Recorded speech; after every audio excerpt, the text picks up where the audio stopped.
Good morning. You're listening to 910 AM Superstation. My name is Robert Ficano, your host, and I have our usual panel that's joining us. We have Police Commissioner Willie Burton, Scotty Bowman, and Tom Chosky. And we're very fortunate today to have with us Dr. Umar Johnson, whose reputations precede him, one that is known not only for education, but I believe also political activity as well. Dr. Johnson, welcome to 910 AM. Good morning. Appreciate you joining us here this morning. Just off the top, some of the issues that you see facing, especially African Americans, especially in terms of education, and what we need to step up and do for the next level of making sure people are, as what we like to say here, is at the table and being able to participate as a lot of other people are in our community. There's four major problems that affect African Americans. They are miseducation, they are police genocide, gentrification, mass incarceration / criminal justice, and the fifth one, I know I said four, but there's five, and the fifth one is access to wealth or economic genocide. Those are the five foundational challenges: miseducation, mass incarceration, gentrification, police genocide, and access to wealth. And those are the five areas where we as a people need to be focused. And as it relates to electoral politics, whether it be the upcoming presidential election, gubernatorial elections, or any other races, we need to be focused on those five issues. And unfortunately, we're focused on everything except those five issues. Do you have a chance to watch the Democratic convention? Do you think that the Democrats aren't paying attention to any of these issues, or do you think that they're just tracking towards the center right now because of they perceive that's what they had to do in order to get elected? Someone once said that the definition of insanity is doing the same thing over and over again and expecting to get different results. That describes the African American community for at least the past 55 years, and probably much longer. This love affair that we have with the Democratic Party, it is toxic, it is exploitative, and it is pathological. There is no logical excuse we can give for giving unquestioned loyalty to one party versus the other. To be clear, I am not for the Democratic or the Republican Party, neither the Libertarians or the Green Party, because all of them have an agenda that favors white people, that perpetuates black oppression and second-class citizenship. We need to divest from all of the parties and start black political unions. Notice I didn't say party, because I'm not necessarily interested in a black political party, but I am interested in black power. That is organized black votes that are being used to leverage our electoral might to deliver the things that we need. As long as we're voting Democrat and Republican, which is to say, as long as we're fighting someone else's battle, we'll never get what we need for ourselves. The Democrats are going to do what they do for black people. Absolutely nothing. Do you feel the Democrats have failed the African American community greatly, or do you think that there's signs that they think that they can start to help them in the future? I don't believe they're going to do anything. Anyone running for office, I'm going to ask them one simple question. I don't care who it is, black candidate, white candidate, presidential, governor, mayor, state rep, U.S. rep, alderperson, city council, same question. Can I please see your plan? Written plan, not promises. Black people have to stop settling for promises. We want to see your plan. Please show me your plan to address mass incarceration in Detroit, miseducation in Detroit, gentrification in Detroit, police genocide in Detroit, or access to wealth and economic opportunity in Detroit. If you don't have a plan that I can read and critique, then I will not vote for you. I only vote when what I need is being championed by the person running. A big mistake that we make as black people. We're the only electoral base who votes not to get anything. African Americans never vote for opportunities. We never vote for concessions. We never vote for resources. Chinese do. Anglo-Saxons do. Arabs, Latinos, Mexicans. Every group in America votes to get something. African Americans are the only people who vote out of fear. We don't vote to get anything. We vote to keep someone out of office. That's why we vote. Let's get Trump out, as I see Negroes say all over the country. I don't care what Joe Biden's plan is. I don't care what Kamala Harris's plan is. I want Trump out. That type of rhetoric is ridiculous. It is immature, and it will keep on delivering to us what we've always had delivered to us, which is absolutely nothing. You don't vote because you dislike somebody. You vote to get something. There needs to be a clear black agenda that we are pushing, and we're not pushing that because the black bourgeoisie is dictating the narrative for black America. You know, we do have a plan to end mass incarceration, and one of those plans is stopping having so many laws that are getting people incarcerated to begin with. If we stopped the war on drugs as a criminal justice matter and treated it as a medical matter that it is, I think we'd see a lot less people in prison, and we'd see a lot less people on that school-to-prison pipeline that we have if we had more choices in education, and we would have fewer cases of police brutality if you didn't have all these different excuses for things like no-knock raids where innocent people get shot because police are coming in and the homeowners trying to defend themselves. As a result of those black protests for justice that took place a few months ago, the Democratic Party put forth a police reform bill that reformed absolutely nothing. No mandatory minimum sentences, investigations, or anything for police who kill unarmed black people. The point that I'm trying to make is that African Americans, we have to have our own agenda that is not a part of the Democratic agenda. There must be something independent. I agree with your comments, but I don't see enough being done by black legislators. The Congressional Black Caucus has failed us. Rest in peace to John Lewis, but the Congressional Black Caucus has failed us. Most of our black state legislatures are also failing us. And one of the reasons why they don't push hard enough for what the black community needs is because they belong to the Democratic Party. And the Democratic Party keeps the Negroes in place by telling them that if you keep pushing, if you keep being so radical, you're going to alienate prospective white voters. So we need you to calm down and slow down. It's okay to advocate for your community, but don't do it so loud, don't do it so strong, and don't push for such aggressive legislation, because at the end of the day, you are a part of the team. You're a part of the Democratic team, and we need you to walk in step with the rest of us. And it is that slave chain around the neck of black Democrats that is keeping them from fighting the fight that needs to be fought for our community. Okay. Dr. Umar, we have a number of callers here that are stimulating. First off, John, you're on. Oh, I agree with this man so much. He's talking about generational wealth. And that's the same thing I talked about to you on the earlier call I gave you. Donald Trump's dad gave him some money to do something. People need to keep their money in their own pockets. And I'll tell you what, get the heck out of the politics. Leave the Democrats are really the ones that keep on stealing your money. He is so right. I can't believe it. Finally, it's a wake-up. That's all I got, Bob. Okay, thanks. Next up, Larry. Larry, you're on. Yes, I agree with the last caller. I agree with the gentleman that is speaking truth in the face of our lack of power and motivation towards obtaining it.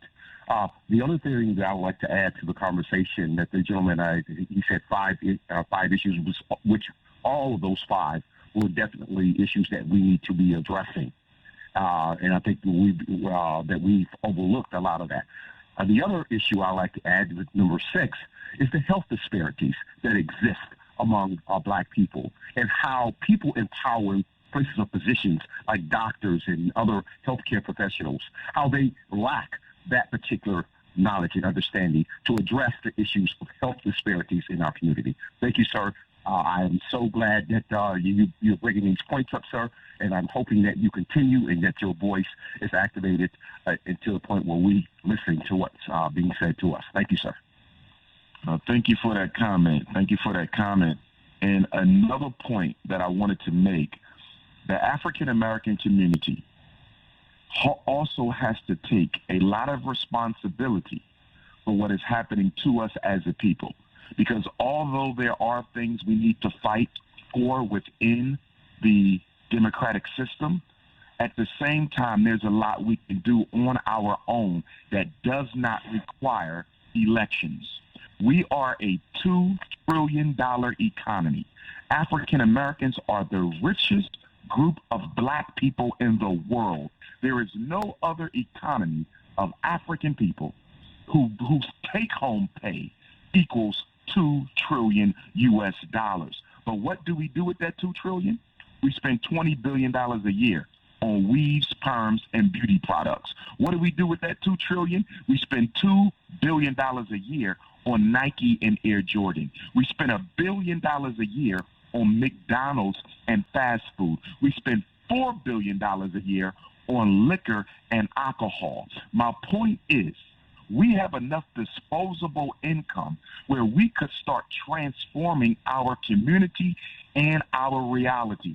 Every people in this country, most non-white people, have at least one community they can point to, and most of them have several, where you can find a bank that they own, an independent school that they own, a hospital or clinic that they own, and a supermarket or grocer that they own. You have little Chinatowns, you have little Japans, you have little Indias. You don't have a black town nowhere in this country. With all the money that we waste, with all the Mercedes-Benzes and fancy houses and expensive clothing that we wear, you can't find a single community in the United States where black people own their own bank, school, hospital, and supermarket, and that is absolutely embarrassing. How do we have so much disposable income, but yet no infrastructure of our own that we control? There's no excuse for that. And one of the reasons we don't get the sympathy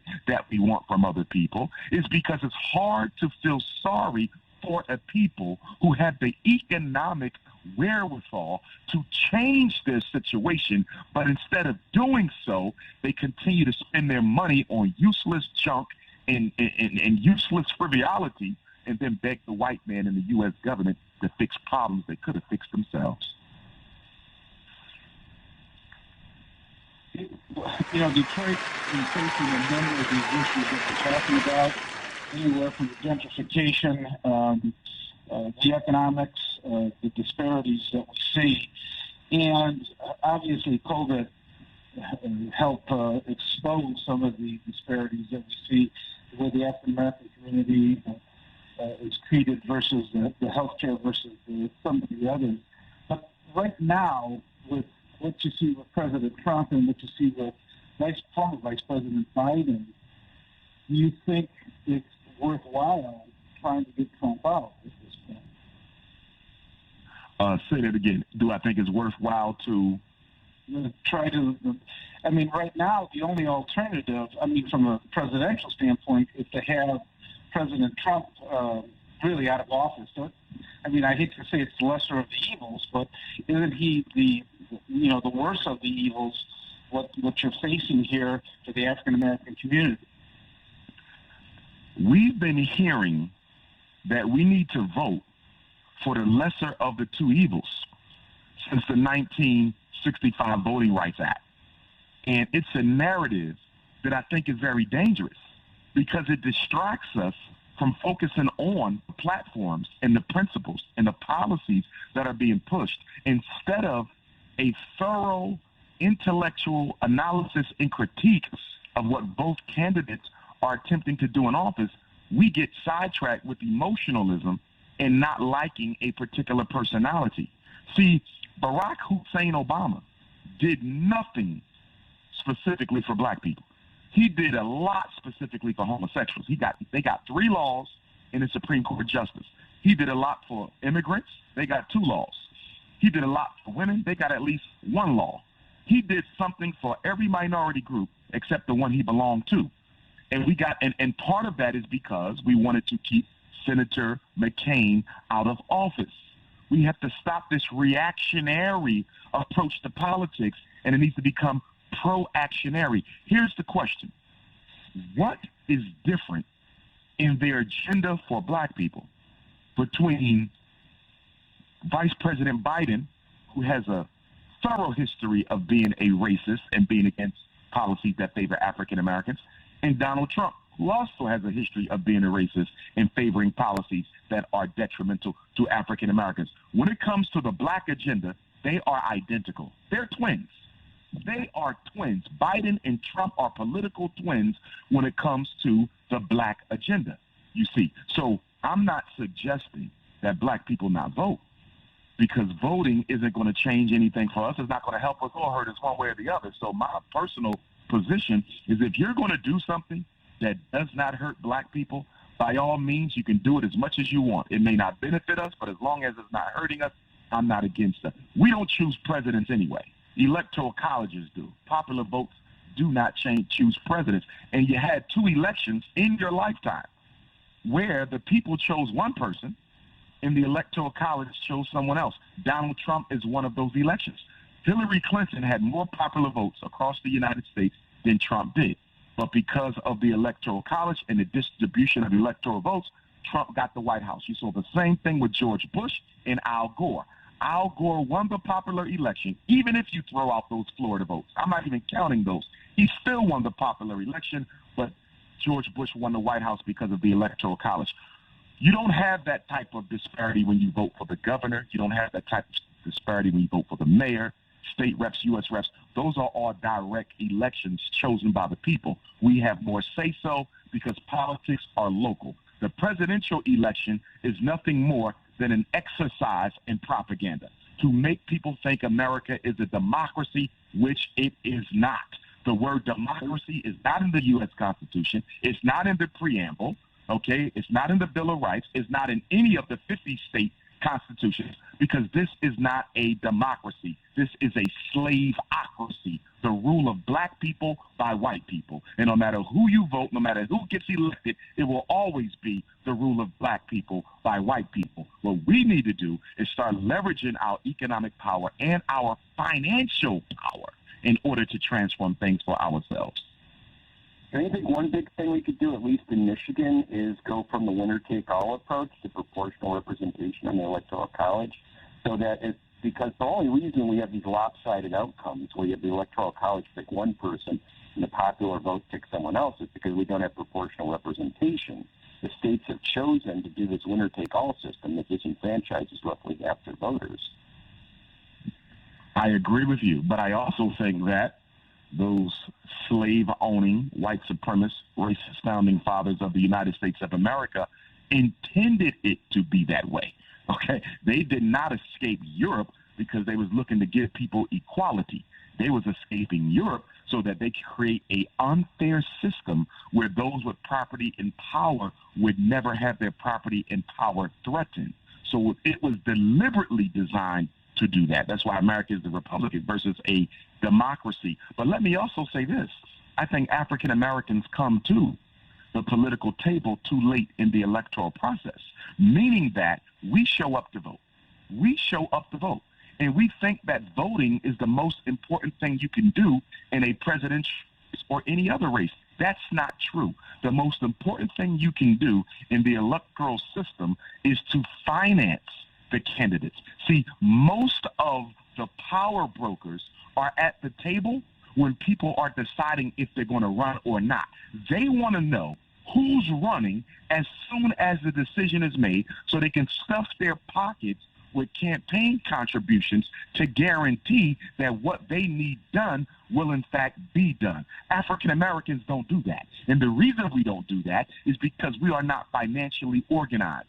We're the only people in America who don't use our money to build political power. I have to say that again. We're the only people in America who don't use our money to build political power. So when everyone else is at that table, when so-and-so decides to run, and when so-and-so decides to run, they're there with their briefcases full of money and their checkbooks. They want to make sure they finance in the beginning, so if you win, you're beholden to me because of that money. Black people are never at that table. We are not represented amongst those who are financing candidates in the initial stages of a race.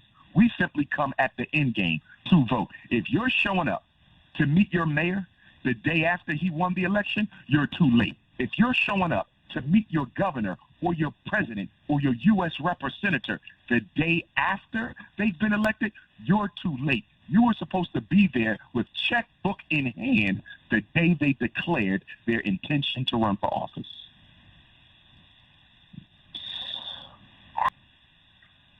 Okay. We have, like I said, a number of callers. I know former or a present host, too, on Monday nights, Brandon Bryce is calling. Brandon, you had a comment? Hey, Bob. So the great show. Dr. Umar Johnson, I've watched a lot of your stuff, your programs, even when I lived in New York City. Here's my question. You know, this is an interesting topic because we're talking about, you know, black people. And my show, I'm a very conservative talk show. But my question for you is, when we talk about the state of black America, we know there are failing schools across the country in our communities. We know the health disparities are atrocious in our communities. We know that in many of these cities, let's be honest, many of the cities where we majorly reside are run by Democrats. That's just what it is. But why do we still continue to vote Democrat? Please answer that, Dr. Umar Johnson. From a psychological perspective, since that's my background, the best predictor of future behavior is past behavior. People generally, black, white, or any color, will continue to do what they've always done until they're given a significant reason for why they should change that behavior. With that being said, we have to look at how the black bourgeoisie, most of whom are Democrats, have conditioned black people into believing that their salvation is lock and step in tune with the salvation of the Democratic Party. It takes me to Vice President Biden's comments when he was interviewed by Charlemagne on the Breakfast Club when he said, quote, "If you don't vote for me, you're not black." Why would a white man feel so comfortable to tell black people that if you don't vote Democrat, you're not black? That is how comfortable the black leadership class, that is how effective they have been in delivering black votes to Democrats for nothing. To be honest, black America is the cheap prostitute of the Democratic Party. Black America is the cheap $1 prostitute for the Democratic Party. They can come and use us, abuse us, and exploit us, and don't have to get anything, don't have to give up anything for it. The black vote is the easiest vote and the cheapest vote to get in this country. You have to work and earn everyone else's vote, but not the black vote. We are the cheap prostitute of the Democratic Party.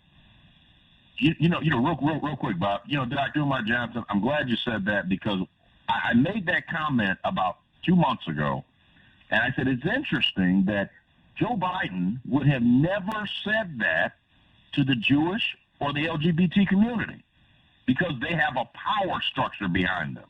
So I thought that was so interesting that what gives this guy the audacity to say, well, if you don't vote for me, you ain't black. And then second of all, there's this push that, oh, well, now that I've got Kamala Harris on this ticket, if you don't vote for this ticket, then you just, I mean, it's almost like there's a forced mandate. And I said, there's something in America called the right to vote for who you want to. And we're getting away from that. So I'm glad you had that comment, Umar Johnson. Yes, sir. And I will say, though, that it is important for us to vote as a constituency. We need to vote as African Americans. We absolutely do need to tie and unify our votes together to leverage our strength, because we're less than 20% of the electorate. With that being said, though, although I am not a supporter of the Democratic Party, nor am I a supporter of the Republican Party. So when we do expose the exploitation of Black America by the Democratic Party for the past 60 or so years, at the same time, we have to give our people an alternative, which should not be another white-owned party. Okay, which is why I'm in firm support of a Black political union where we unite our votes together and we hold our own caucuses, our own town hall meetings. We bring the candidates in ourselves and let us cross-examine Donald Trump and cross-examine Joe Biden. But to give unquestioned loyalty to someone before you even heard their platform is insanity. That's like walking into a store. You walk into a store with your money in your pocket, and before you even see what's for sale, before you even know what's available for purchase, you automatically say, I'm going to spend $100 in this store before I even know what they're selling. Nobody spends money before they know what they're buying except Black people when it comes time to vote. Okay, Brandon, appreciate it. Good luck on your show. It's Monday nights. What time? 7 o'clock? 9 p.m. Straight 9 talk, p.m. 9 p.m., 9 to 11. I apologize. Okay. All right, Brandon. You take care. All right. Appreciate it. Thanks, brother.